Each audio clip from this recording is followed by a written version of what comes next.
Berikut ini adalah kisah horor yang berjudul Kerja Malam di Pabrik.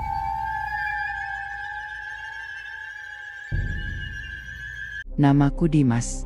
Aku tinggal di sebuah kamar kontrakan kecil di pinggir kota Bekasi. Dekat perbatasan dengan Depok, kontrakanku hanya cukup untuk kasur tipis, meja belajar usang, dan satu lemari plastik yang sering macet kalau dibuka terlalu cepat. Aku baru saja dapat pekerjaan setelah beberapa bulan nganggur. Sebuah pabrik tekstil tua di pinggiran kota menawariku posisi operator mesin di shift malam. Gajinya lebih baik dari sebagian besar tawaran kerja lainnya. Jadi aku terima. Pabrik itu bernama CV Karya Indah Textile. Bangunan kayu besar dengan atap bergelombang yang sudah mulai berkarat. Di dalamnya, puluhan mesin penenun masih berderak keras meskipun jarang dirawat. Bau kapas, minyak pelumas, dan keringat buruh menyengat hidung. Shift siang dikelola oleh tim reguler, semua sudah saling kenal. Tapi shift malam hanya ada sedikit orang. Hanya kami bertiga, Pak Robi, mandor yang jarang bicara, Santi, operator baru sepertiku, dan aku. Kami bekerja dari pukul 8 malam hingga 5 pagi. Cuma 3 orang dalam gedung seluas 2 lapangan bola. Saat pertama kali masuk, Pak Soleh, mantan mandor senior yang sedang berkunjung, memberiku nasihat aneh. Jangan keluar dari ruang kontrol setelah jam 12 malam, jangan lihat ke gudang utama, dan jangan pernah panggil nama siapapun kalau tidak yakin mereka masih hidup. Aku tersenyum. Serius, Pak? Ini guyonan kan? Ia tidak menjawab. Ia hanya menatapku dalam-dalam, lalu pergi. Hari pertama kerja malam tiba. Aku dan Santi mulai bekerja pukul 8 malam. Pak Robi memberi kami daftar mesin yang harus dicek setiap jam. Jam 11 malam, semuanya terasa normal. Kami bercanda di ruang kontrol, minum teh hangat, dan mengatur monitor. Lalu tepat pukul 12 malam, suara langkah kaki terdengar dari arah gudang utama. Aku menoleh ke pintu. Santi langsung menahanku. "Jangan lihat ke sana," katanya pelan. "Mereka tidak suka diperhatikan." Aku mengerutkan dahi. "Siapa mereka?" Santi diam sejenak, lalu berkata, "Orang-orang yang pernah bekerja di sini, tapi tidak pernah keluar." Aku ingin tertawa, tapi sorot matanya membuatku ragu. Beberapa menit kemudian, mesin penenun di gudang utama berbunyi. Padahal seharusnya mesin itu sudah dimatikan. Selama 5 tahun terakhir karena kecelakaan fatal, aku menatap layar monitor. Salah satu mesin di bagian B3 bergerak, berputar sendiri, tanpa operator. Aku menelan ludah. Ini baru permulaan. Aku tidak bisa tidur setelah shift pertama itu. Tubuhku lelah, tapi pikiran ini terus berputar. Suara langkah kaki di gudang utama, mesin yang hidup sendiri, dan peringatan aneh Pak Soleh. Aku duduk di kasur tipisku sambil menatap langit-langit kontrakan yang retak-retak. Santi sudah pulang duluan. Ia hanya berkata satu kalimat sebelum pergi. "Jangan coba-coba mencari tahu siapa mereka. Kalau kamu penasaran, kamu akan jadi bagian dari mereka." Esok malam, aku kembali ke pabrik. Pak Robi sudah ada di ruang kontrol. Diam seperti biasa. Ia hanya memberiku daftar mesin yang harus dicek, lalu pergi ke ruang mesin besar. Santi datang. Beberapa menit kemudian, wajahnya murung. "Kamu tidak ketiduran kan?" tanyanya sambil duduk di kursi plastik rusak. Aku menggeleng, tapi aku tidak bisa tidur juga. Ada suara di kepala. Ia menatapku serius. "Itu karena kamu mulai mendengar mereka." Aku mengerutkan dahi. "Siapa mereka?" Santi diam sejenak, lalu berkata pelan, "Orang-orang yang mati di dalam pabrik ini. Mereka masih di sini, masih bekerja, masih memutar mesin. Bahkan setelah tubuh mereka tidak ada lagi." Aku menelan ludah. "Maksudmu hantu?" Santi tersenyum samar. "Lebih dari itu, mereka tidak cuma menunggu. Mereka mencari pengganti." Saat jam menunjukkan jam 11:30, semuanya tampak normal. Kami sedang minum teh hangat dan melihat layar monitor. Tiba-tiba, sebuah suara kecil terdengar dari arah gudang utama. "Dimas." Aku menoleh cepat. "Ada yang panggil aku." Santi langsung bangkit. "Jangan jawab. Jangan lihat ke sana." Aku mengerat-kerat otakku. "Tapi tadi ada suara anak kecil." Santi menatapku dengan wajah khawatir. "Anak kecil? Di pabrik ini tidak ada anak-anak di sini.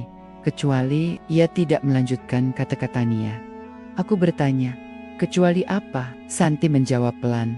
Kecuali dia memang bukan manusia. Beberapa menit kemudian, Pak Robi keluar dari gudang mesin. Wajahnya basah oleh keringat dingin. Kalian dengar suara tadi? Tanyanya tanpa menatap kami.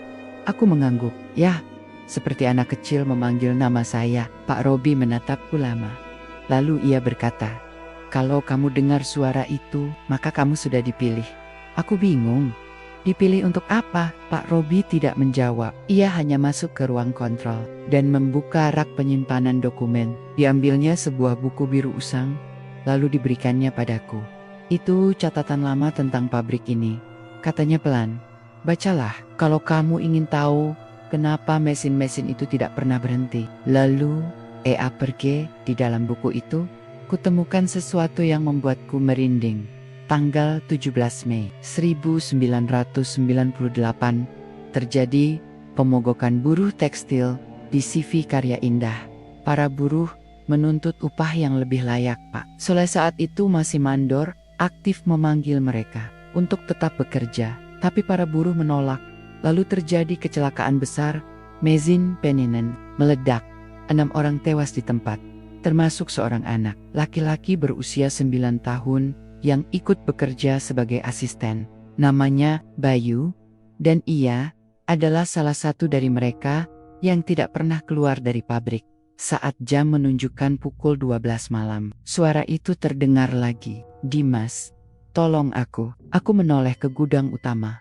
Santi menahan tanganku. Jangan Dimas. Kamu tidak boleh pergi ke sana. Tapi aku tidak bisa diam begitu saja. Aku mengambil senter kecil dari laci meja, lalu berjalan perlahan menuju pintu gudang utama. Santi mengikutiku dari belakang. Kalau kamu nekat, biarkan aku temani. Kami membuka pintu gudang. Gelap, hanya suara mesin yang terus berputar tanpa operator. Aku menyinari ke dalam. Gulungan kain besar tertumpuk rapi di sisi kiri dan kanan. Bau kapas dan minyak pelumas menyengat hidung, dan di tengah gulungan kain, aku melihatnya. Seorang anak kecil, berambut panjang, mengenakan baju kuning, compang-camping, menatapku dengan mata kosong. Ia tersenyum, lalu berbisik, ikuti aku, Akt juga kerja di sini. Kita bisa kerja bersama, kita semua tidak pernah berhenti. Aku ingin lari dari pabrik itu selamanya. Tapi kaki seperti dibekukan. Sosok itu melangkah pergi, menghilang dalam gulungan kain, dan mesin-mesin di sekelilingku mulai berderak keras, berputar lebih cepat dari biasanya, seolah-olah menyambut kedatanganku. Aku pulang dari pabrik dengan tubuh gemetar, meskipun sudah sampai di kontrakan. Rasanya seperti masih berada di sana di tengah gudang utama yang penuh dengan gulungan, kain dan suara mesin yang tidak pernah berhenti. Aku duduk di kasur tipis, menatap lenggit-lenggit kayu usang. Di sanalah aku melihatnya lagi. Sebuah bayangan kecil muncul di sudut mataku. Anak laki-laki itu, Bayu, menatapku dari balik tirai kamar. Aku menoleh cepat, kosong. Tapi saat aku melihat cermin kecil di atas meja, refleksi diriku tidak sendirian di belakangku. Bayu berdiri diam, matanya kosong, senyumnya lebar, dan tangannya memegang ujung bajuku. Aku ingin teriak, ingin lari, tapi lidahku keluh, napasku sesak. Lalu ia berkata, kamu mulai mendengarkanku, kamu akan jadi temanku, seperti mereka semua. Lalu ia menghilang. Esok paginya, aku pergi ke warung depan pabrik untuk sarapan nasi uduk hangat. Santi ada di sana. Ia menatapku sejenak, lalu bertanya, kamu lihat dia lagi? Aku menggeleng pelan. Dia muncul di kamarku. Santi menelan ludah. Kalau begitu, kamu benar-benar dipilih? Aku menatap matanya. Dipilih? Untuk apa? Ia diam sejenak, lalu menjawab, untuk menggantikan mereka. Untuk bekerja di sana selamanya. Aku menatapnya tajam. Itu omong kosong. Aku manusia, aku bisa keluar kapan saja. Santi tersenyum sedih. Bukan cuma soal mau keluar, tapi apakah kamu masih punya jalan keluar? Saat jam kerja malam tiba, aku kembali ke pabrik. Santi menyusul beberapa menit kemudian. Kami masuk ke ruang kontrol seperti biasa. Monitor menyala. Daftar mesin yang Harus dicek terpampang rapi. Pak Robi sudah ada di dalam. Duduk di kursi rotan tua, ia menatap kami tanpa kata. Aku mencoba fokus, menjalani pekerjaan seperti biasa. Tapi tepat pukul 12 malam, suara itu terdengar lagi. Dimas. Aku menutup telingaku, membaca di zikir pelindung yang diajarkan ibuku dulu. Subhanallah, walhamdulillah, wala ilaha illallah, wallahu akbar. Santi menatapku khawatir. Jangan biarkan dia merasukimu. Aku menahan napas. Siap. Dia, Santi menjawab pelan. Bayu, anak itu, ia mencoba menarikmu masuk, agar kamu menjadi salah satu dari mereka. Beberapa jam berlalu. Jam menunjukkan pukul 2, dini hari. Suara mesin penenun semakin keras. Tidak ada buruh siang yang datang, hanya kami bertiga di gedung besar ini. Tiba-tiba, lampu gudang utama berkedip-kedip, lalu padam. Tapi mesin tetap berputar. Santi menatap layar monitor. Ini bukan normal, ini belum sempat ia selesai bicara. Suara langkah kaki terdengar dari arah gudang. Langkah kaki banyak orang, berderak, berdebum, seperti jika para operator malam itu masih hidup. Pak Robi langsung bangkit. Jangan keluar, jangan lihat ke dalam. Aku menatapnya. Kenapa? Siapa di dalam? Ia tidak menjawab. Ia hanya pergi ke ruang penyimpanan dokumen. Aku tidak bisa tinggal diam. Aku membawa senter dan pergi ke gudang utama. Santi mengikutiku dari belakang. Di dalam gudang, udara terasa sangat dingin. Gulungan kain besar berdiri rapi di sisi kiri dan kanan. Di tengah, jalur panjang menuju bagian mesin yang dulunya rusak. Aku menyinari ke sekeliling. Semuanya tampak normal, tapi saat aku melihat ke arah mesin B3, tempat kecelakaan 5 tahun, lalu bayangan putih muncul. Bukan Bayu kali ini. Seorang wanita muda berambut panjang, berbaju kotor, berdiri di antara gulungan kain, matanya kosong, tangannya berdarah. Dan ia menatapku. Kamu juga akan jadi milik kami. Setelah kamu lihat kami sekali, kamu tidak akan bisa lari. Aku ingin lari. Ingin tutup mataku, tapi aku tidak bisa. Aku hanya bisa menatapnya. Lalu ia mundur pelan-pelan, lenyap. Dalam gulungan kain, aku pulang pagi itu dengan kepala pusing. Maya, teman lamaku, menjemputku di halaman pabrik. Kamu kelihatan aneh, katanya cemas. Ada apa? Aku menatapnya. Aku melihat mereka. Para buruh yang mati di dalam. Maya mengerutkan dahi. Maksudmu hantu? Aku mengangguk. Salah. Satunya adalah anak kecil. Nama Bayu, dan ada wanita muda, matanya kosong. Dia bilang, aku akan menjadi milik mereka. Maya diam sejenak, lalu berkata, kamu harus cari tahu lebih banyak tentang mereka. Kenapa mereka masih di sana? Dan kenapa mereka memilihmu? Sore itu, aku menemui Bu Marni, satpam siang, yang sering bercerita tentang masa lalu pabrik. Bu Marni, apa Bapak tahu tentang kecelakaan tahun 1998? Bu Marni menatapku lama, lalu ia berkata pelan, aku ingat saat itu 6 buruh meninggal. Karena mogok, mereka tidak mau bekerja. Tapi Pak Soleh marah, ia bilang, mesin tidak boleh berhenti. Kalau mesin berhenti, maka kita semua akan hilang. Aku menatapnya, apa maksudnya? Bu Marni menghela napas, aku tidak tahu pasti. Tapi setelah kecelakaan itu, mesin-mesin tidak pernah berhenti lagi. Bahkan kalau listrik mati, mereka tetap bergerak. Aku menelan ludah. Dan mereka masih di dalam. Bu Marni menatapku dalam-dalam. Ya, mereka tidak pernah keluar. Malam itu, aku kembali ke pabrik. Shift malam dimulai seperti biasa. Aku dan Santi duduk di ruang kontrol. Pak Robi pergi ke gudang mesin besar. Jam menunjukkan pukul 11,59, lalu 12,0. Suara mesin berubah, tidak lagi berderak biasa. Lebih pelan, seolah-olah sedang menunggu sesuatu. Aku menatap monitor. Di bagian B3, kamera keamanan menunjukkan sesuatu yang membuatku terkejut. Seorang anak kecil sedang menekan tombol pengatur mesin. Padahal, tidak ada manusia di sana. Hanya mesin yang terus berputar. Aku menutup mata, membaca di zikir pelindung. Saat aku membuka mata, monitor menunjukkan sesuatu yang lain. 4 sosok putih berdiri di sekeliling mesin. termasuk Bayu dan wanita muda yang kulihat semalam. Aku menatap layar, ingin yakin ini cuma rekayasa, tapi aku tahu ini nyata. Santi menepuk bahuku. Mereka sudah mulai mengenalimu. Itu artinya, waktu kamu tinggal sedikit. Aku menatapnya. Waktu untuk apa? Ia menjawab pelan. Untuk memilih, apakah kamu akan tinggal bersama mereka atau mencoba melawan mereka? Aku menegakkan badan. Aku tidak takut. Aku manusia. Aku punya Allah dan aku punya janji untuk pulang. Malam itu, aku bermimpi buruk. Aku berada di dalam gudang utama, sendirian, di tengah gulungan kain besar. Lalu suara itu terdengar lagi. Ikuti kami, Dimas. Kamu sudah dipilih. Kamu akan jadi salah satu dari kami, karena mesin tidak boleh berhenti. Dan kamu adalah operator baru. Aku menatap mereka. Bayu, wanita muda, dan 4 roh lainnya. Saya bukan operator kalian, saya operator, manusia, bukan makhluk gaib. Lalu mereka tertawa bersamaan. Kamu salah, kamu sudah menjadi salah satu dari kami. Sejak kamu masuk ke sini, aku terbangun basah oleh keringat. Dan di cermin kamar mandi, ada bekas sidik jari kecil berair, menempel di kaca, seolah seseorang kecil menyentuhku dari belakang. Aku tahu sekarang, aku tidak bisa lari dari mereka. Tapi aku juga tidak akan menyerah. Aku harus tahu siapa mereka sebenarnya. Dan aku harus mencari jalan keluar. Besok malam, aku akan kembali ke tempat itu.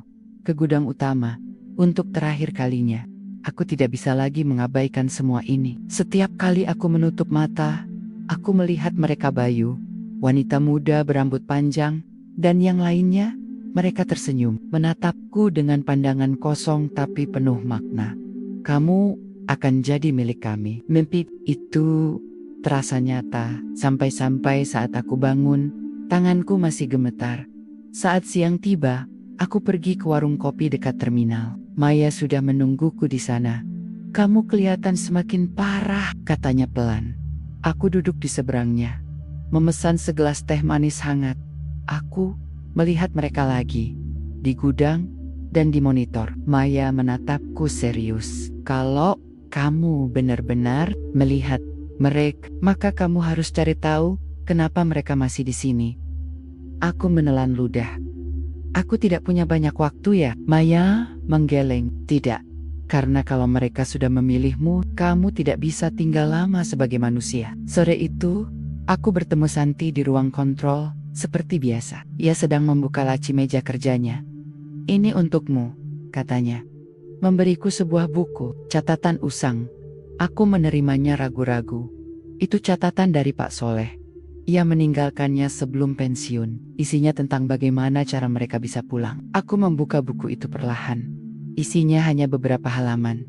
Para buruh yang mati dalam mogok 1998 tidak bisa pergi karena ikatan gaib. Pak Soleh membuat kontrak dengan sesuatu. Agar mesin tetap berputar. Janji itu adalah jiwa-jiwa. Mereka akan terus bekerja selama ada operator baru yang menggantikan mereka. Jika kamu ingin pulang, kamu harus putuskan ikatan itu. Aku menatap Santi. Ini artinya mereka butuh pengganti. Aku adalah salah satunya. Santi mengangguk pelan. Dan kalau kamu tidak cepat-cepat bertindak, kamu akan menjadi salah satu dari mereka. Malam menjelang. Jam menunjukkan jam 11:30. Aku dan Santi duduk di ruang kontrol. Monitor menyala redup. Semua mesin tampak normal. Tapi aku merasakan sesuatu. Udara semakin dingin. Lalu, sebuah suara kecil terdengar dari arah gudang utama. Dimas, aku menoleh cepat. Santi langsung menahanku. Jangan pergi ke sana. Jangan biarkan mereka ajak kamu masuk. Tapi, aku tidak bisa diam. Aku harus tahu. Dengan senter di tangan, aku membuka pintu gudang utama perlahan. Gelap menyambutku. Bau kapas basah dan minyak mesin menyengat hidung. Aku menyinari ke dalam. Gulungan kain besar berdiri rapi. Di antara gulungan itu, bayangan putih mulai muncul. Bayu berdiri di depanku. Matanya kosong. Tangannya pucat. Ia tersenyum. Kamu lagi? Aku menahan napas. Siapa kamu sebenarnya? Bayu mendekat. Aku dulunya sepertimu. operator malam. Tapi aku tidak bisa keluar. Aku menatapnya. Kenapa kamu tidak bisa? Ia menunduk. Kami semua terikat. Kami harus terus bekerja. Selama mesin berputar, kami tidak bisa pergi. Aku menelan ludah. Bagaimana caranya agar kalian bisa pulang? Bayu menghilang. Lalu dari balik gulungan kain, wanita muda itu muncul. Matanya menyipit.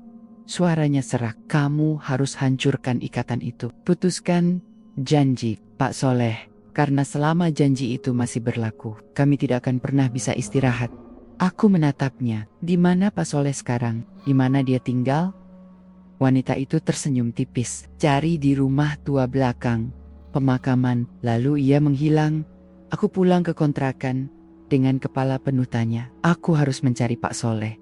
Kalau ia yang membuat kontrak itu, maka ia juga yang tahu cara memutuskannya. Beberapa hari kemudian, aku akhirnya menemukan alamat Pak Soleh. Rumah tua di belakang pemakaman desa. Kayu lapuk, atap bocor, dikelilingi bunga telang dan daun randu. Aku mengetuk pintu kayu itu pelan. Beberapa saat kemudian, Pak Soleh membuka pintu. Ia lebih tua dari yang kuingat. Matanya sayu, tubuhnya lemas. Kamu, gumamnya. Akhirnya, kamu datang juga. Aku menatapnya. Bapak tahu saya akan datang. Ia mengangguk pelan. Aku sudah lama menunggu, karena aku tahu kalian pasti akan mencari jalan pulang. Aku masuk ke dalam. Rumah itu penuh dengan dokumen lama, foto-foto buruh, dan simbol-simbol aneh di dinding. Bapak yang membuat kontrak itu? Tanyaku. Ia diam sejenak, lalu berkata, iya, aku takut saat itu para buruh mogok. Pabrik akan bangkrut. Aku takut kehilangan pekerjaan. Aku takut pada masa depan. Aku menegakkan badan. Jadi Bapak tawarkan jiwa mereka? Pak Soleh menghela napas panjang. Aku pikir itu cuma cerita mistis, tapi ternyata mereka benar-benar tidak bisa pergi. Aku menatapnya. Lalu bagaimana cara memutuskannya? Pak Soleh menyerahkan secari kertas kecil padaku. Bacalah ini di tengah gudang utama. Tepat saat jam menunjukkan pukul 12 malam. Itu satu-satunya waktu ikatan itu bisa rusak. Aku Curtis's too. Di atasnya tertulis doa pendek dan sebuah pesan. Kalau kamu benar-benar ingin pulang, kamu harus rela kehilangan dirimu sendiri. Aku menatap Pak Soleh. Apa maksudnya? Ia menjawab pelan. Kamu harus mengorbankan dirimu untuk membebaskan mereka. Aku diam sejenak. Lalu aku berkata, saya siap. Besok malam, saya akan lakukan itu. Esok harinya, aku kembali ke pabrik. Malam penentuan, aku harus memutuskan ikatan itu. Atau, aku akan menjadi salah satu dari mereka. Hari itu, aku tidak bisa fokus. Pikiranku hanya pada satu hal. Malam ini adalah penentuan. Aku harus masuk ke gudang utama dan membaca doa dari Pak Soleh. Tapi aku juga tahu mereka akan mencoba menghentikanku. Santi menyadari perubahan dalam diriku sejak pagi. Kamu benar-benar akan lakukan itu? Tanyanya saat kami sedang makan siang di kantin pabrik. Aku menatap matanya. Ya, aku tidak bisa biarkan mereka terus bekerja seperti ini. Mereka bukan mesin. Mereka manusia. Santi menghela napas. Tapi kamu harus ingat, kalau kamu gagal, kamu akan jadi salah satu dari mereka. Aku tersenyum tipis. Kalau aku berhasil, mereka semua bisa pulang. Malam menjelang. Jam menunjukkan jam 11:30. Kami bertiga, aku, Santi, dan Pak Robi duduk di ruang kontrol. Monitor berkedip pelan. Udara terasa lebih dingin dari biasanya. Aku memegang kertas dari Pak Soleh. Aratorat di sakuku. Doa itu adalah satu-satunya senjata yang kupunya. Lalu, jam menunjukkan pukul 12. Langkah kaki mulai terdengar dari gudang utama. Bukan satu atau dua langkah, tapi ratusan. Seolah seluruh pabrik hidup lagi. Pak Robi langsung bangkit. Jangan keluar. Aku menatapnya. Aku harus pergi. Ini sudah waktunya. Ia menggeleng. Kamu tidak tahu apa yang akan kamu lawan. Aku berdiri. Saya tahu. Dan saya tetap akan pergi. Santi menepuk bahuku. Kalau kamu benar-benar melakukannya, bawa ini. Ia memberiku tasbih kecil dan air minum yang telah dibacakan doa untuk melindungimu. Aku mengangguk, lalu berjalan menuju gudang utama. Di dalam gudang, udara begitu dingin. Gulungan kain besar berdiri diam. Mesin-mesin berderak pelan, seperti jika menunggu sesuatu. Aku duduk di tengah jalur B3, tempat Bayu dan para korban kecelakaan dulu bekerja. Aku mengeluarkan kertas itu dari sakuku, lalu mulai membacanya. Ya Allah, Tuhan yang Maha Pengasih, lagi penyayang, hancurkanlah ikatan yang tidak adil ini. Lepaskan roh-roh yang tertinggal, izinkan mereka istirahat, karena Engkau adalah pemilik jiwa dan kematian. Cahaya putih mulai menyelimuti tubuhku. Udara hangat menyusup masuk, tapi bayangan hitam muncul. Bayu muncul di depanku, matanya tidak lagi kosong. Ia menatapku dengan amarah. Kenapa kamu lakukan ini? Aku tidak berhenti membaca. Aku ingin kalian semua pulang. Aku tidak ingin ada lagi operator yang hilang. Wanita muda berambut panjang datang. Menyusul di belakangnya, 4 bayangan lain muncul. Semua bekas buruh tekstil. Mereka mengepungku. Kalau kamu hancurkan ikatan ini, maka kami akan lenyap dan kamu akan kehilangan nyawamu. Aku menatap mereka. Aku tidak takut mati. Aku takut pada ketidakadilan. Lalu aku lanjutkan doa. Jadikanlah mereka tenang di sisimu. Jangan biarkan mereka terus tersesat. Biarkan mereka pulang. Angin bertiup kencang. Kabut hijau tebal naik dari tanah Gulung Genke, bergoyang hebat. Bayangan itu menyerang. Bayu mencoba menarik tanganku. Wanita muda itu mencoba menyentuh leherku. Yang lain menari-nari di sekelilingku, berteriak dan menangis. Tapi cahaya dari tasbih itu melindungiku. Setiap kali mereka mendekat, cahaya semakin kuat. Aku terus membaca doa, dan izinkanlah hamba-Mu ini tetap hidup, agar bisa menceritakan kebenaran tentang mereka yang tersesat. Cahaya menyembur dari arah langit-langit. Bayangan itu mulai menghilang satu persatu.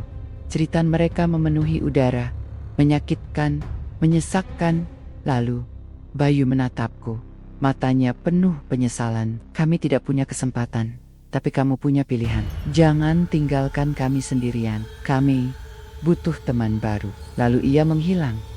Wanita muda menyusul, dan satu persatu mereka lenhap. Beberapa detik kemudian, suara mesin berubah. Tidak lagi keras, tapi pelan, dan akhirnya berhenti. Mesin-mesin itu diam. Untuk pertama kalinya dalam 5 tahun terakhir, aku menatap monitor. Tidak ada gerakan, tidak ada bayangan. Aku menutup mata, lalu menarik napas panjang. Ini selesai. Esok pagi, aku pulang ke kontrakan. Maya menjemputku di halaman. Bagaimana? Kamu baik-baik saja? Aku mengangguk. Ya, aku berhasil. Mereka semua bisa pergi. Maya memelukku erat. Syukurlah. Tapi saat aku melihat ke cermin kamar mandi, refleksiku tampak normal. Tapi di sudut cermin ada bekas sidik jari kecil basah. Seperti jika seseorang kecil menyentuhku. Dari belokong, aku menatapnya lama. Aku tahu aku berhasil membebaskan mereka. Tapi aku juga tahu sebagian dari mereka masih tinggal dalam diriku. Dan mungkin selamanya. Aku bangun pagi itu dengan perasaan yang berbeda. Udara di kontrakan terasa lebih ringan dari biasanya. Bau kapas dan minyak mesin yang selama ini menempel dalam tubuhku seolah hilang begitu saja. Aku menatap cermin kamar mandi. Tidak ada bekas sidik jari basah lagi. Hanya aku dan refleksiku sendiri. Sore itu, aku menerima pesan dari Santi. Mesin tidak hidup lagi pagi tadi, tapi tidak ada alarm mati listrik, tidak ada gangguan teknis, hanya diam. Kami semua merasa lega, seperti jika beban lama akhirnya terangkat. Terima kasih Dimas, kamu berhasil. Aku tersenyum tipis. Aku tidak mengira semuanya bisa selesai hanya dengan doa dan keteguhan hati. Tapi ternyata iman benar-benar bisa melawan kegelapan. Beberapa hari setelahnya, pabrik mulai berubah. Pak Robi, yang dulu jarang bicara, mulai lebih terbuka. Ia bahkan meminta agar gudang utama ditutup untuk sementara. Kita harus hargai mereka yang pernah tinggal di sana, katanya saat rapat kecil di ruang kontrol. Aku melihat perubahan pada para pekerja. Mereka tidak lagi takut masuk ke gudang. Tidak ada lagi suara langkah kaki tanpa sumber. Tidak ada lagi suara bisikan di antara gulungan kain. Aku pulang ke rumah Bu Marni, satpam siang yang sering bercerita tentang masa lalu pabrik. Ia menyambutku dengan senyum lebar. Aku dengar dari Pak Robi, kamu berhasil. Aku mengangguk. Ya, semoga mereka semua bisa istirahat sekarang. Bu Marni memberiku segelas teh hangat. Kamu hebat, nak. Bukan banyak orang yang punya nyali melawan sesuatu yang sudah lama tertinggal. Aku menatap matanya. Tapi saya juga tidak sepenuhnya aman. Saya masih merasakan sesuatu dalam diri saya. Bu Marni diam sejenak. Lalu berkata pelan, kamu adalah penghubung. Mereka pergi, tapi bagian dari mereka tetap tinggal dalam dirimu. Itu harga yang harus kamu bayar. Karena peduli pada mereka, aku menelan ludah. Jadi, mereka belum sepenuhnya hilang dari hidup saya? Bu Marni menggeleng pelan. Mereka akan tetap ada, tapi bukan sebagai ancaman. Melainkan sebagai kenangan, sebagai pengingat bahwa kamu pernah membela mereka. Beberapa minggu berlalu, aku dipindahkan ke shift siang. Gaji tetap sama, tapi kerjaanku lebih tenang. Aku bisa pulang tepat waktu, bisa tidur nyenyak. Tapi kadang-kadang aku masih mendengar suara anak kecil, tapi kali ini tidak menyeramkan. Hanya sebuah bisikan pelan dari dalam diriku. Terima kasih. Aku tahu itu adalah Bayu. Ia tidak marah. Ia hanya ingin aku tahu bahwa ia sudah pulang. Suatu malam, aku bermimpi. Lagi, aku berada di tengah gudang utama. Di sana, para buruh yang dulu mengikutiku berdiri berjejer, tapi kali ini mereka tidak menyeramkan. Wanita muda berambut panjang menatapku. Kamu baik sekali. Karena kamu, kami bisa pergi. Tapi kamu tidak bisa lupa pada kami. Karena kamu adalah penjaga kenangan kami. Aku menatap mereka. Aku tidak akan lupa. Aku akan ceritakan semua ini agar tidak ada yang lupa pada kalian. Lalu mereka menghilang dalam cahaya putih. Esok harinya, aku menemui Maya di warung kopi dekat terminal. Bagaimana perasaanmu sekarang? Tanyanya. Aku tersenyum tipis. Lebih baik, tapi aku masih merasakan mereka. Tidak seperti ancaman, tapi seperti teman yang pergi. Maya menatapku. Kalau begitu, kamu harus lanjutkan cerita ini, supaya tidak ada yang lupa. Aku mengangguk. Ya, aku akan tulis semuanya. Aku akan pastikan semua orang tahu. Beberapa bulan kemudian, aku mulai menulis catatan tentang pengalamanku di pabrik. Aku simpan rapi dalam bentuk buku kecil. Dan suatu hari nanti, aku akan terbitkannya. Agar semua tahu bahwa di balik derak mesin dan gema produksi, ada jiwa-jiwa yang pernah tersesat. Dan satu orang yang mencoba membawa mereka pulang. Aku tidak pernah menyangka bahwa hidupku akan berubah hanya karena satu pekerjaan malam di pabrik tekstil tua. Tapi sejak kejadian itu, aku mulai melihat dunia dengan cara yang berbeda. Aku tahu, mesin-mesin itu bukan cuma alat produksi, di dalamnya tersimpan cerita buruh yang tidak punya suara, jiwa-jiwa yang terlupakan. Dan aku adalah salah satu dari sedikit orang yang mendengar mereka. Beberapa minggu setelah pembebasan roh-roh itu, suasana di pabrik benar-benar berubah. Para operator malam tidak lagi takut bekerja di gudang utama. Tidak ada lagi suara langkah kaki tanpa sumber. Tidak ada lagi bayangan putih yang muncul di monitor. Tapi Pak Robi tetap diam seperti biasa.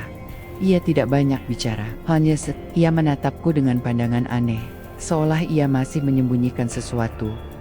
Santi mulai lebih santai. Ia bahkan sering tertawa dan bercerita tentang masa lalunya sebagai operator baru. Tapi ia juga sering mengatakan hal yang sama. Kamu memang beda. Kamu bisa dengar mereka. Dan kamu mau membantu. Aku tidak menjawab. Aku hanya tersenyum tipis. Suatu sore, saat pulang dari kerja, aku bertemu Maya di warung kopi dekat terminal. Ia sudah memesankan 2 gelas teh manis hangat. Ada kabar dari Bu Marni, katanya sambil memberiku secari kertas. Aku menerima kertas itu dan membacanya pelan-pelan. Isinya membuatku terdiam. Terima kasih telah membawa mereka pulang. Kami di sini merasa lega, tapi ingat, ada banyak tempat lain yang menyimpan rahasia seperti ini. Kalau kamu bisa melawan kegelapan di sini, maka kamu harus siap menghadapi yang lain. Aku menatap Maya. Ini dari siapa? Maya menggeleng. Bu Marni bilang dia dapat pesan ini dari mimpi, katanya. Wanita muda berambut panjang datang. Kepedan, aku menelan ludah. Wanita muda itu pasti Suster Lina. Atau mungkin roh dari buruh yang pernah tinggal di sana. Hari-hari berikutnya, Aku mencoba melupakan semua ini. Aku ingin fokus pada pekerjaanku yang baru di shift siang. Aku ingin menjadi manusia biasa lagi.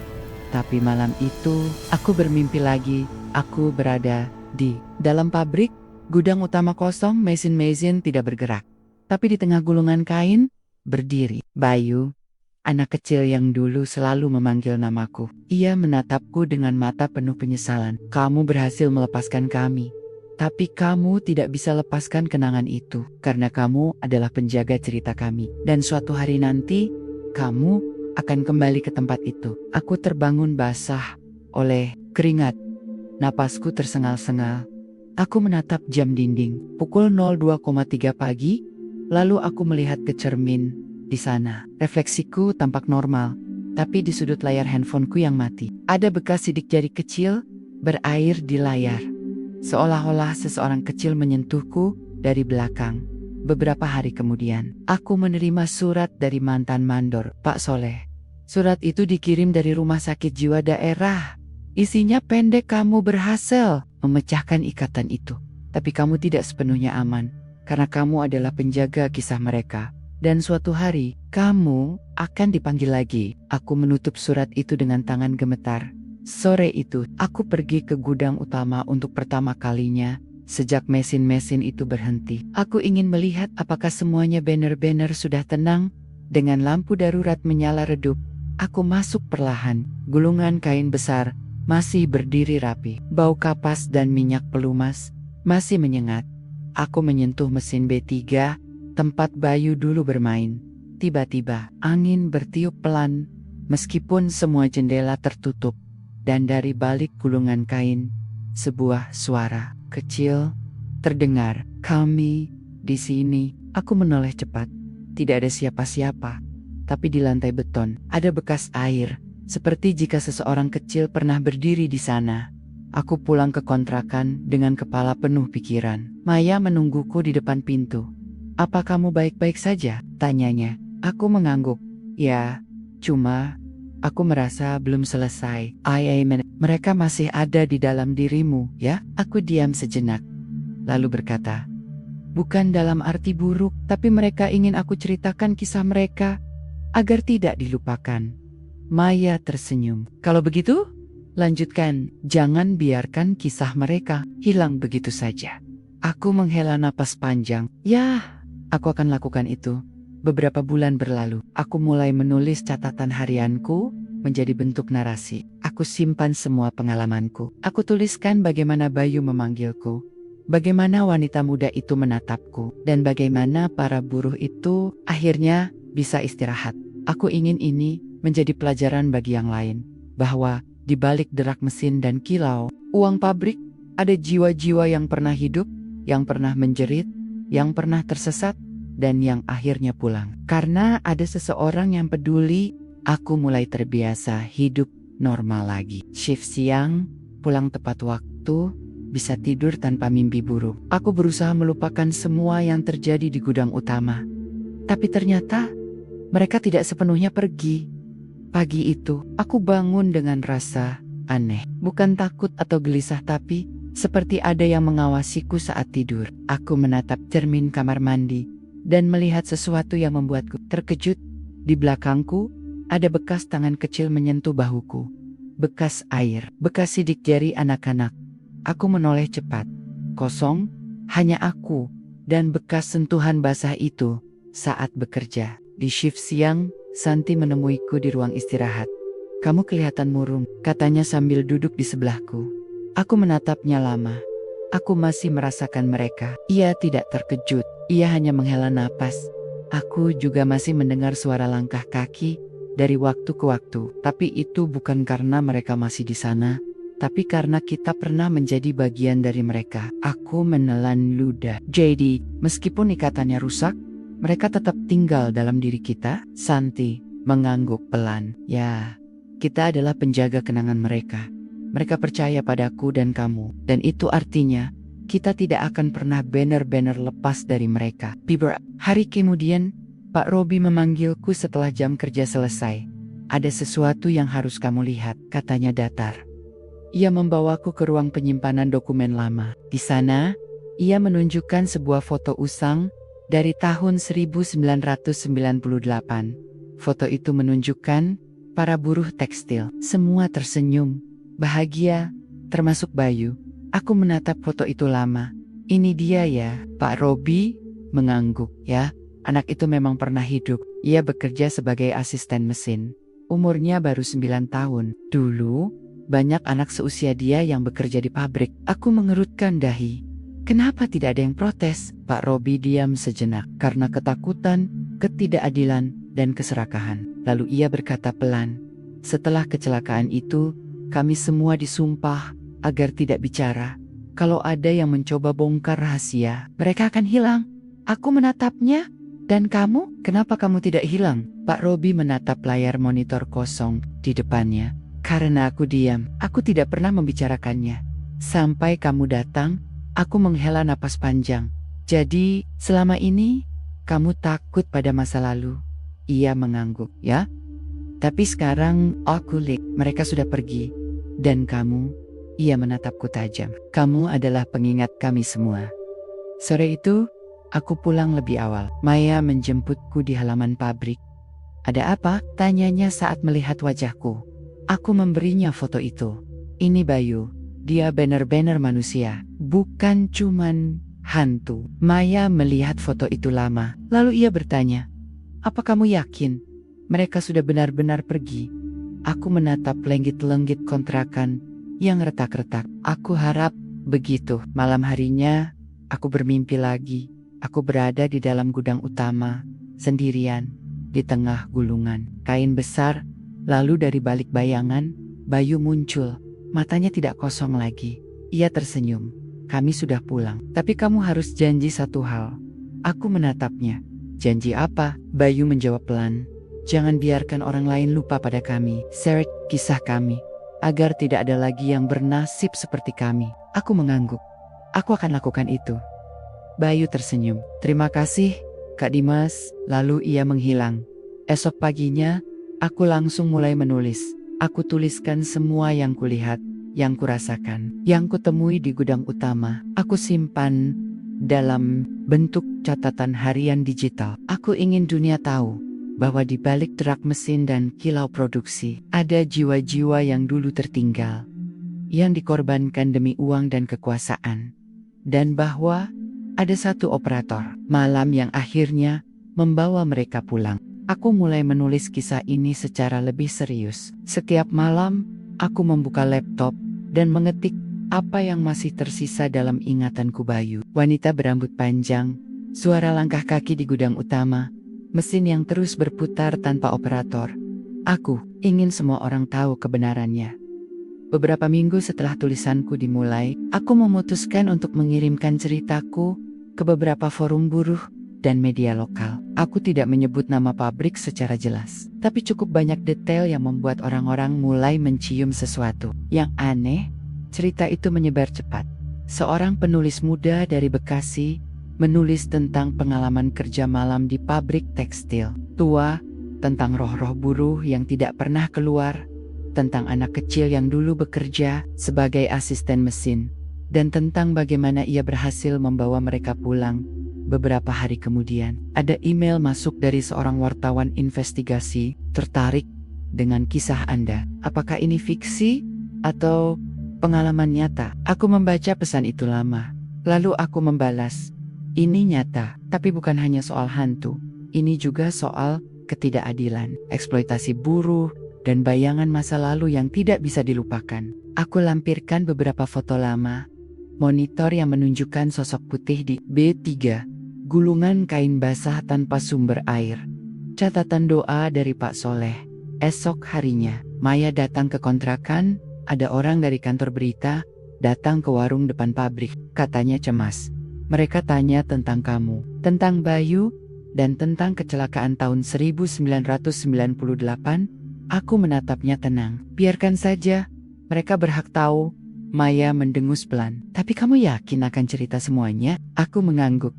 Aku tidak akan bohong. Aku hanya akan bercerita apa adanya, agar tidak ada lagi tempat seperti itu. Sore itu, wartawan itu datang ke pabrik. Ia membawaku wawancara singkat. dan aku menceritakan semua hal yang kualami selama shift malam. "Jadi, kamu benar-benar melihat mereka?" tanyanya ragu-ragu. Aku menatap matanya. "Ya, tapi bukan cuma hantu. Ini adalah simbol ketidakadilan. Anak-anak dulu bekerja di sini karena keluarga mereka miskin. Mereka tidak punya pilihan. Dan saat mereka mati, mereka bahkan tidak dikubur layak. Mereka tetap bekerja." Dalam lain, wartawan itu mencatat segalanya. Ia tampak prihatin. "Kalau begitu, ini bukan cuma cerita horor. Ini juga cerita tentang ketidakadilan buruh." Aku tersenyum tipis. "Ya, itu sebabnya saya cerita, supaya tidak ada yang lupa." Beberapa hari kemudian, artikel itu terbit. Judulnya, "Di Balik Suara Mesin Pabrik, Kisah Buruh yang Tersesat." Isinya campuran antara fakta dan misteri. Tapi yang paling penting, cerita mereka didengar. Dan ternyata, banyak orang yang merespons. Buruh tekstil dari daerah lain mulai mengirim pesan, menanyakan apakah mereka juga pernah melihat hal yang sama. Apakah mereka juga pernah mendengar suara anak kecil memanggil dari gudang. Aku membaca semua komentar itu, dan aku sadar satu hal. Mereka tidak hanya tinggal di satu pabrik. Banyak pabrik tua di Indonesia yang dulunya mempekerjakan anak-anak. Banyak tempat yang menyimpan rahasia, dan banyak jiwa yang belum pulang. Suatu malam, saat sedang mengetik di laptop, aku merasa ada yang aneh. Layar laptopku padam sendiri, lalu muncul sebuah kalimat. "Kamu baik sekali, tapi kamu harus siap, karena kamu akan dipanggil lagi." Aku menoleh cepat. Di belakangku, berdiri Bayu. Tapi kali ini, ia tidak menyeramkan. Ia tersenyum, dan ia tidak sendirian. Di belakangnya, wanita muda itu juga ada. Dan di belakang mereka berdua, 4 sosok putih lagi berdiri diam. Aku menatap mereka lama. "Kalian sudah bisa pergi kan?" Bayu menggeleng pelan. "Kami sudah bisa istirahat. Tapi kami masih percaya padamu," wanita muda itu menambahkan. "Kamu adalah penjaga kisah kami. Selama kamu hidup, kamu tidak akan bisa lari dari dunia ini." Aku menelan ludah. "Dunia mana?" Bayu menjawab. "Dunia mereka yang terlupa. Dan kamu adalah salah satunya. Satu-satunya yang mau bicara. Dan satu-satunya yang bisa melawan." Lalu mereka menghilang. Aku pulang ke kontrakan dengan kepala penuh pikiran. Aku tahu sekarang, aku tidak bisa tinggal diam. Aku harus lanjutkan perjalanan ini. Harus cari tahu tempat-tempat lain yang menyembunyikan kisah yang sama, agar mereka juga bisa pulang. Aku memberitahu Maya esok pagi. Aku akan pergi ke beberapa pabrik tekstil tua. Ada yang harus aku lihat, ada yang harus aku temukan. Maya menatapku lama. "Kamu yakin? Karena kamu tahu, kalau kamu pergi, kamu mungkin akan bertemu mereka lagi." Aku tersenyum tipis. Aku sudah siap. Aku tidak takut lagi. Beberapa minggu berlalu. Aku mengumpulkan katitan-katitan dari buruh lama, foto-foto dari masa lalu, bahkan dokumen dari arsip pabrik-pabrik tua yang sudah tutup. Setiap tempat punya kisah yang sama. Mesin-mesin yang tidak pernah berhenti, gudang yang tidak bisa dibuka malam hari, dan suara anak kecil yang memanggil dari balik gulungan kain. Aku menatap hasil tulisanku. Ini bukan hanya tentang hantu, ini tentang manusia, tentang mereka yang tidak punya suara, yang akhirnya menjadi bagian dari dunia gaib karena ketidakadilan. Saat matahari terbenam, aku duduk di depan kontrakan. "Santimen harus tahu," katanya, "ada operator baru di pabrik." Dia bilang, dia dengar suara anak kecil di gudang utama. Aku menahan napas. "Siapa namanya?" Santi menjawab pelan. "Anak itu bilang, dia mencarimu." Aku menatap lenggit-lenggit kayu usang di atas. Aku tahu satu hal sekarang. Ini belum selesai. Aku tidak bisa mengabaikan panggilan itu. Santi bilang, ada operator baru yang mendengar suara anak kecil di gudang utama. Sama seperti dulu. Saat aku pertama kali masuk ke dunia ini, aku menatap lenggit-lenggit kontrakan, lalu berkata pada diriku sendiri, ini belum selesai. Mereka masih mencari penjaga baru. Dan mungkin mereka butuh aku lagi. Beberapa hari kemudian, aku kembali ke pabrik. Bukan sebagai pekerja tapi sebagai orang luar yang ingin melihat apakah semuanya benar-benar sudah tenang. Pak Robi menyambutku dengan tatapan datar. Kamu kembali lagi? Tanyanya pelan. Aku mengangguk. Ada yang harus saya pastikan. Diam sejenak, lalu berkata. Operator baru itu mulai ketakutan. Ia bilang, ia sering melihat bayangan kecil di monitor, dan setiap malam, mesin B3 berderak tanpa alasan. Aku menelan ludah. Mereka belum sepenuhnya pergi. Pak Robi menatapku. Atau mungkin mereka hanya percaya padamu. Aku menemui operator baru itu sore itu. Namanya Fajar. Usianya baru 20 tahun. Ia tampak lelah dan murung. Kamu beneran dengar suara itu? Tanyaku. Fajar mengangguk. Setiap malam, di gudang utama. Seperti anak kecil memanggel-manggel. Terus-terusan. Aku menatap matanya. Apa kamu lihat wajahnya? Ia menjawab ragu-ragu. Tidak jelas. Tapi kadang, aku melihat bekas sidik jari basah di layar monitor. Atau di gulungan kain. Seolah-olah seseorang kecil menyentuhnya. Aku menarik napas panjang. Mereka sedang mencoba memilih pengganti. Malam itu, aku memutuskan untuk ikut Fajar. Berjuga hanya untuk melihat langsung apa yang terjadi. Jam menunjukkan jam 11:59.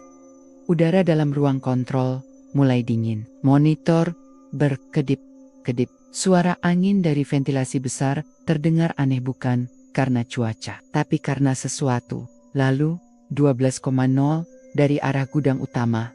Suara itu terdengar lagi. Dimas. Fajar menoleh cepat. Itu dia. Suara itu lagi. Aku menepuk bahunya. Jangan jawab. Jangan lihat ke sana. Tapi ia sudah terlalu penasaran. Ia membuka pintu gudang utama. Aku buru-buru mengikutinya. Di dalam, udara begitu dingin. Gulungan kain bergoyang perlahan. Padahal tidak ada angin. Lalu, bayangan putih muncul. Bayu. Wanita berambut panjang. 4. Roh lainnya. Mereka berdiri di tengah jalur B3. Menatap Fajar. Kamu juga bisa menjadi salah satu dari kami. Bisik Bayu. Aku maju selangkah. Dia bukan pilihan kalian. Wanita berambut panjang itu menatapku. Matanya tidak marah, hanya sedih. Kami tidak punya pilihan. Kami butuh pengganti. Kalau tidak ada yang menggantikan kami, maka kami tidak bisa istirahat. Aku menegakkan badan. Tapi kalian sudah dibebaskan. Ikatan itu sudah rusak. Bayu menandok. Tapi janin dalam diriku masih ada. Selama ia masih hidup dalam roh, maka kami semua akan tetap tinggal. Aku menatap mereka lama, lalu berkata, kalau begitu, biarkan aku bawa kalian pulang. Sekalilah aku keluar dari gudang dan membawa tasbih serta air doa dari rumah. Maya menemaniku. Kamu yakin akan lakukan ini lagi? Tanyanya khawatir. Aku tersenyum tipis. Aku sudah menjadi bagian dari mereka sejak dulu. Kalau mereka masih tersesat, maka aku harus bantu mereka. Malam itu, aku dan Maya kembali ke gudang utama. Fajar menunggu di luar. Ia tidak berani masuk lagi. Aku duduk di tengah jalur B3, menyiram tanah dengan air doa, meletakkan tasbih di atas gulungan kain, lalu mulai membaca surah Yasin, wal Qur'anil Hakim. Cahaya putih mulai menyelimuti tubuhku. Angin bertiup pelan, dan dari balik gulungan kain, roh-roh itu muncul lagi. Tapi kali ini, mereka tidak menyeramkan. Hanya menatapku. Aku lanjutkan pembacaanku. Innaka laminal mursalin, ala syiratin mustaqim. Lalu Bayu maju selangkah. Kamu baik sekali. Kamu telah membawa kami pulang. Tapi, kamu juga tidak bisa pergi. Karena kamu adalah penjaga kenangan kami. Dan kamu adalah penjaga cerita ini. Aku menatapnya. Saya tidak takut pada kalian. Saya hanya ingin kalian tenang. Bayu tersenyum. Kami sudah tenang. Lalu ia menunjuk wanita muda berambut panjang itu. Tapi ia belum. Aku mengerutkan dahi. Kenapa? Wanita itu menatapku. Aku tidak punya nama. Aku tidak punya keluarga. Aku hanya buruh tekstil yang dilupakan. Aku butuh pulang. Tapi aku butuh seseorang yang peduli. Aku menatapnya lama, lalu berkata, namamu adalah Siti. Kamu adalah buruh yang hilang dalam mogok tahun 1998. Kamu bekerja di sini karena keluargamu miskin dan kamu tidak pernah sempat pulang. Wanita itu terdiam, lalu matanya berkaca-kaca. Kamu ingat aku? Aku mengangguk. Ya, karena aku pernah membaca catatan tentangmu. Aku juga pernah mimpi tentangmu. Kamu bagian dari kisah ini. Lalu aku melanjutkan doa. Ya Allah, Tuhan yang Maha Pengasih lagi penyayang, bawalah jiwa yang tersesat. Izinkan mereka pulang dengan nama yang kembali disebut. Cahaya putih menyembur dari dalam diriku. Bekas mesin berderak pelan. Lalu, satu per satu, roh itu mulai menghilang. Termasuk Bayu termisak Siti, yang terakhir pergi adalah Siti. Ia menatapku lama. Terima kasih Dimas, kamu memberiku nama. Kamu memberiku pulang. Semoga kamu tetap aman. Dan semoga kamu tetap bisa bicara. Lalu ia menghilang. Esok paginya, Fajar datang ke ruang kontrol dengan ekspresi lega. Aku tidak dengar suara itu lagi, katanya. Mereka pergi. Aku menatapnya. Mereka tidak pernah menyerang. Mereka hanya ingin pulang. Sekarang mereka bisa. Maya datang menyusul. Bagaimana kamu bisa tahu namanya Siti? Aku tersenyum tipis. Karena ia pernah menulis surat di lembar kerja lama. Nama itu tertulis di sana. Tapi semua orang menghapusnya. Aku hanya mengingatkannya. Beberapa bulan berlalu, artikelku tersebar ke banyak media. Kisah para buruh yang tersesat menjadi viral. Banyak orang mulai membicarakannya. Bahkan aktivis buruh mulai menyelidiki pabrik-pabrik tua di daerah lain. Dan akhirnya, pemerintah daerah mulai merespons.